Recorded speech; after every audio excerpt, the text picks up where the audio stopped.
Week 4 is upon us, and once again, it's time to start putting together your DFS slates. So we are here with our DFS red hot picks to hopefully take you to cash money come Monday morning.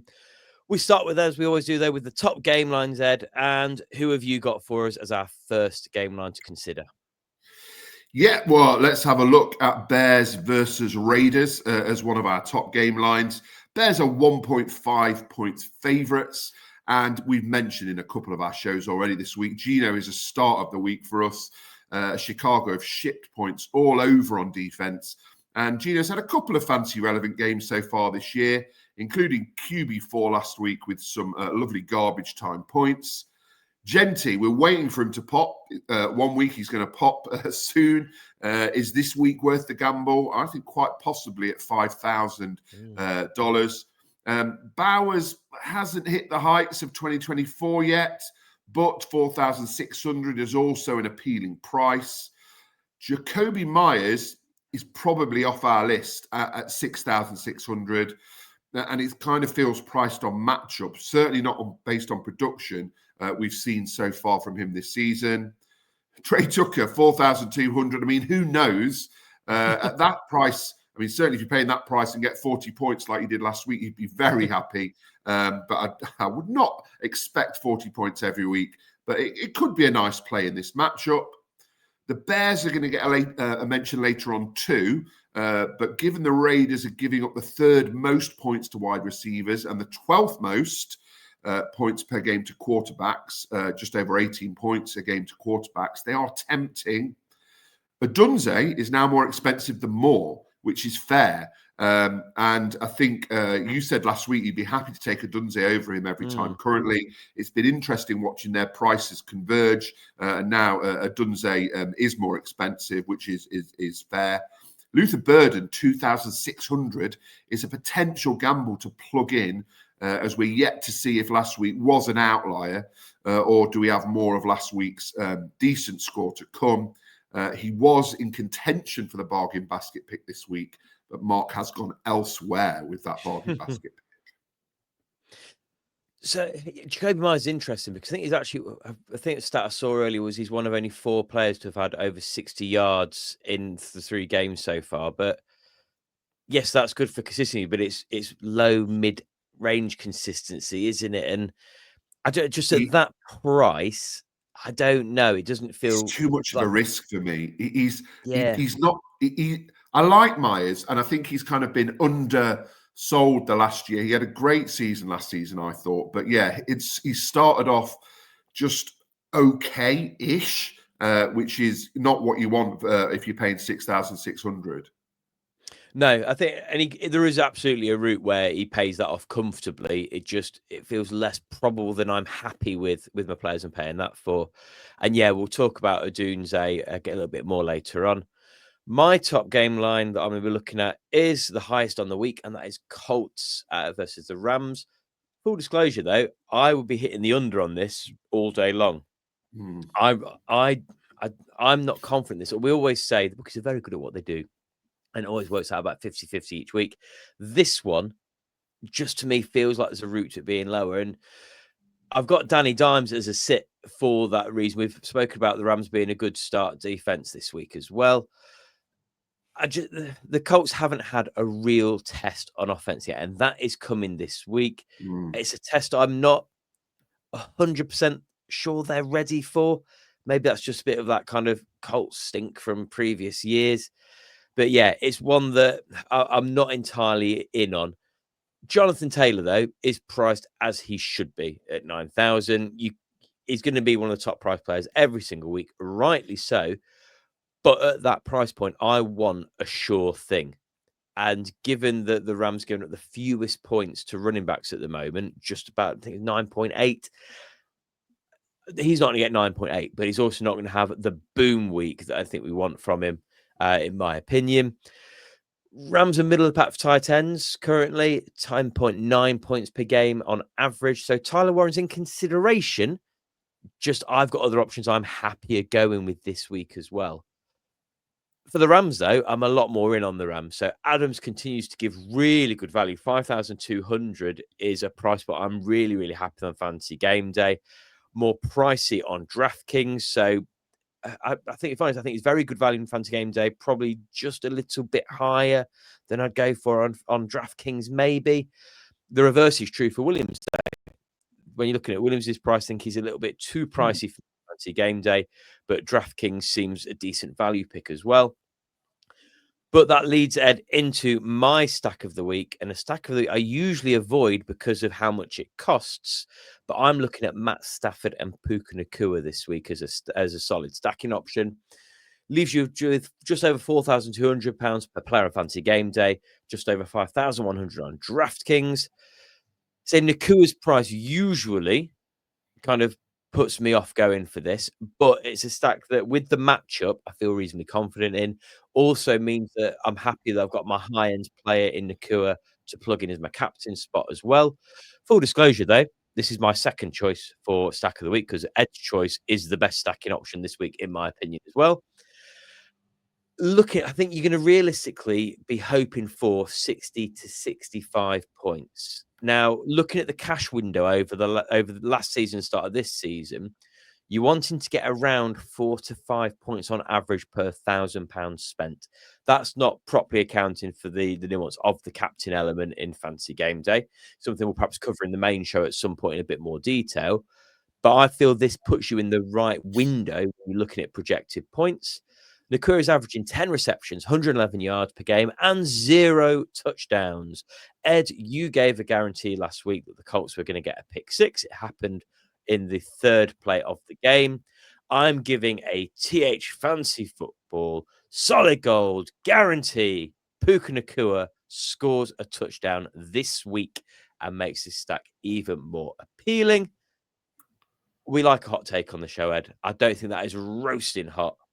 And I'm one that I can say, yep, we got it right. We won't talk about things we got wrong. I feel that's what I'm quite confident on this week. But I am more confident in your stack. Yes, I mean it stands out very much this week as a perfect stack. Look at that picture of the two of them. They look very happy in each other's company. Justin Herbert and Keenan Allen.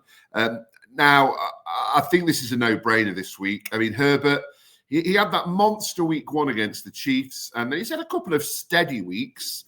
But I think he'll be stalking the top 5 spots for quarterbacks again this week. He's got the Giants, who've given up the third most yards to the pass. They've given up 818 yards in the opening 3 weeks. He's the 6th most expensive quarterback this week, but I still think 7,800 is decent value. Now, of course, McConkey is an option for the stack, but he's £1,000 more than Keenan Allen. Allen has been Herbert's top target early in the season. He's had 28 targets to McConkey's 17, and Keenan Allen is wide receiver 6 after 3 weeks. He seems to have just a really solid floor with decent upside against that Giants offense that has struggled against the pass. So, yeah, Herbert and Allen is pretty much a no-brainer for me this week, and I'll be looking to get them into a few of my lineups. Yeah, I really like it. And you say it's good to have a look at trying different things, different lineups, but this is one that I'm probably looking at a few as well. If you've not played Fantasy Gameday yet, though, please do give it a go this week and use promo code THFF1 for 1 free play with your first paid entry. And then why not really take a risk with that free entry with a secret stack? And this week, I bring to you the secret stack of Jackson Dart and Cam Scatterby. Now, we spoke about this on our Fantasy 5 show yesterday. It's not very secret because you mentioned this is the second show you mentioned it on. So the reason we go for a secret stack is, I mean, we show our secret stack for all to see, but the reason secret stacks come out is because every so often you put something into a lineup that you think, I wouldn't show off that I've done this, but if it comes off, then I'll look very, very clever. And I always try to look at the tick in the boxes of, can I explain a route to this potentially happening? And ideally, the secret stack, something I just would quite like to happen as well, because it makes it a little bit more fun to watch when you're taking in red zone.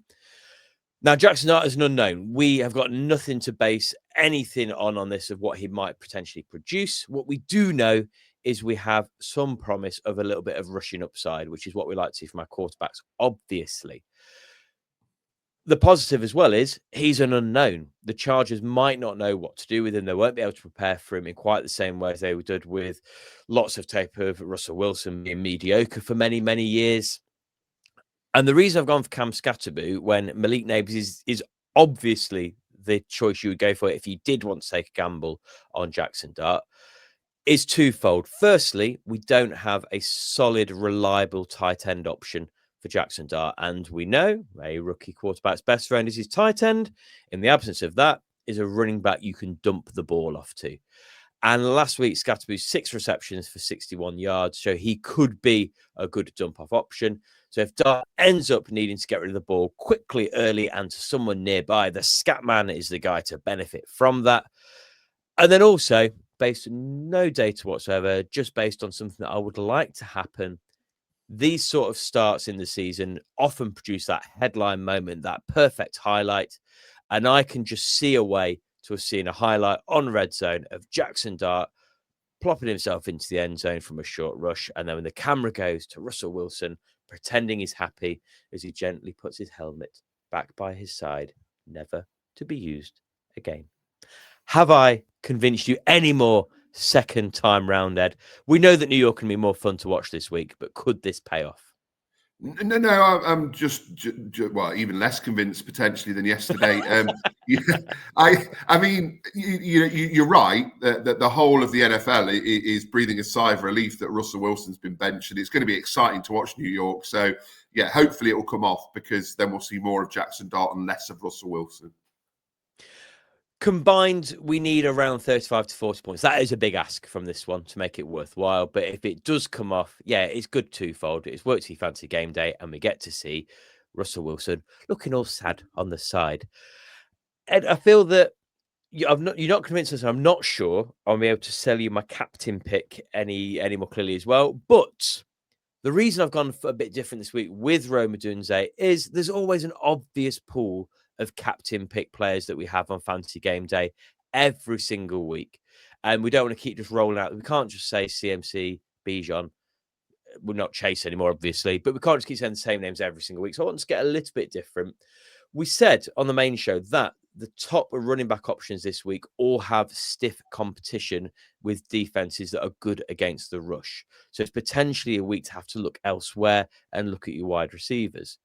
So after we get past the obvious wide receivers, I've decided that Rome Odunze is a player that I quite like the look of and is a player that isn't going to be captained by many people, maybe nobody else other than me. We shall see. But when you get that pick that pays off and it works out, that is the difference maker in Fantasy Game Day when it comes to those captain picks and can make a huge difference. Now, before I get into selling your Rome Odunze, what I would like to do is just quickly talk through the top 4 captain eligible players over the first 3 weeks of fantasy football. So week 1 was Derrick Henry, no shock, captain quite widely, but it was then Zay Flowers, Keon Coleman, Quentin Johnston. Week 2, Amon-Ra St. Brown, no shock, was probably widely captain. Malik Nabers, little bit of a step down, but was probably captained as well. Jamar Chase, yeah, would have been captained quite a lot. 4th, Rome Odunze. Last week, the top player fantasy points in the whole of fantasy football and the most captain eligible player as well was Trey Tucker. He was started in very few DFS lineups at all, was definitely not captained anywhere. Jonathan Taylor, yeah, makes sense, would have been captained. David Montgomery, Hunter Henry. So if I had said to you last week, my captain pick was Trey Tucker, we'd have probably fallen out and not done a show anymore because you said I was taking the mickey. But would have been the pick. So get different. Sometimes it can pay off. The reason for Rome Odunze then is playing the Raiders, who are giving up 43 fantasy points per game to wide receivers, the 3rd most in the league. Caleb Williams seems to be making that step, and Odunze is currently his favorite target. And every week when we say we could get that hit, I just see there is a route to Rome Odunze having that big week to really pay off for you. Targets, touchdown likelihood, wide receiver friendly matchup. I've said enough, Ed. Have I sold it to you, or are you not too convinced? I mean, even he doesn't look that convinced, to be honest, Mark. To be fair, he's looking at the word captain going, Really? Are you sure? No, I mean, you make the point that there's a surprise each week. And I mean, I think my captain this week, I'll be looking at Puka in quite a lot of my lineups because I think he's on for a monster week, as we mentioned earlier. But yeah, who's to say that Odunze doesn't have a big week? And if you make that, take that punt on him, it could pay off handsomely. But it's risky because he's not guaranteed it. But yeah, you've not convinced me, but you gave it a good go. Well done. If you're going to spend your good money on my secret stack or my captain pick, you're probably going to want yourself a free play. And we've got one for you. If you play this week, if you've not played before, use that promo code THFF1 to get one free play so you can make a really speculative play. And then thank me on Monday morning when I've been a genius and we've all done a good thing. Right, Ed, my bargain basket. I'm not getting much more convincing if I'm completely honest with this. My bargain basket this week is Justice Hill. Now, the bargain basket is always a punt. There's so many players in this price point. The chance of it paying off is always pretty slim, except for week one where Emeka Ibuka was given away for free. Yeah. No, he was being given away for free. It would be a very long time to get a shoe in like that for a bargain basket again. Now, this is against everything we ever said because we always say there is no point trying to work out when Justice Hill will have a big fantasy game. There is no logic to it quite frequently, but I'll try. It was worked in a little bit more last week. This is definitely not a Derrick Henry fumbling the ball negativity pick. He is still my favorite whole lot of beef, and he will be for the foreseeable future. But the way the Chiefs are playing, and giving up points in the passing game, but on more shorter targets, longer targets. I see Andrews also doing well because of this reason, but he's too expensive to be a bargain basket pick. The last time the Ravens played the Chiefs, it was a game script that just worked out nicely for Justice Hill. He saw 8 targets and chalked up 52 yards, which put him at just over 11.5 points. Now, at his price, if you're getting 9 to 12 points, you are completely happy. What Justice Hill also gives you is touchdown possibility. And we've also seen before, as Devontae Walker, he popped up with 2 touchdowns. The Ravens at some point give 1 or 2 touchdowns to a player you just didn't see. This could equally be Charlie Cole at any given week, just popping up with in the end zone. We know he's volatile. We've said time and time again, there's no point in trying to pick it. But for those reasons, I'm going to try to call our shot, Ed. This is the week for Justice Hill. And if it does come off, I won't put him in Fantasy Gameday ever again this season because I can't get it right twice in the same season. Have I persuaded you any more on this one than I have done with my previous 2 picks? No, I mean, it's a punt, of course it is. But no, I think that to be fair to you, the thing with Justice Hill is, as you've highlighted, is potential involvement in the receiving game. And that could boost his score. So I do think he will get you some points. And if you're paying 2,400, as you've said, you're not necessarily going to want a huge amount from him. Do give a moment to subscribe, like, and give us a share as well.